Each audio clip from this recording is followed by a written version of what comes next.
А в Барселона има един ресторант, в който красиви момичета, докато ти се храниш или докато пиеш аперитив, ти правят едни масажи отзад. Да. индийския ресторант, помна аз. Помна.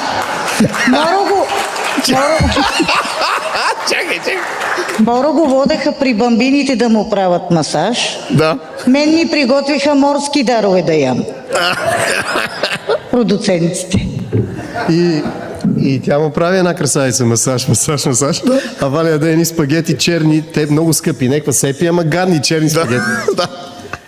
И гледа как му прави масаж. Принцеса Лайнеса!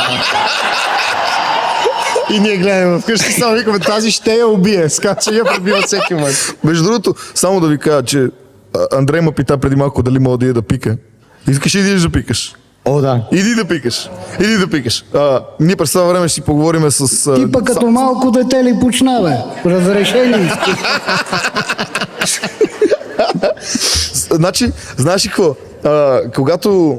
Аз това си мислех, че даже това с кастофончето е стейджното. Викам си, не, това не мога да е истина. Не, бе, знаеш честно как и така. крещя. Ти как го търпиш така, ти вика? Мани, това е да добър ден и добро утро. То кастофон бяхме под Ламаншали, над Ламаншали бяхме. Не помня. Или под, или Не над. помня. То Пот ли няма как да си беше? в Ламанша, или си отдолу, или си отгоре. Пеяме над Ламанш.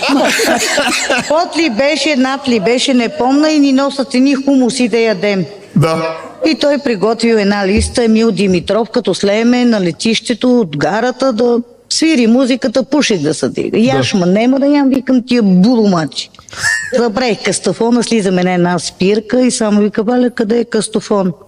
Ами остана, мамка ти, деба, как можа?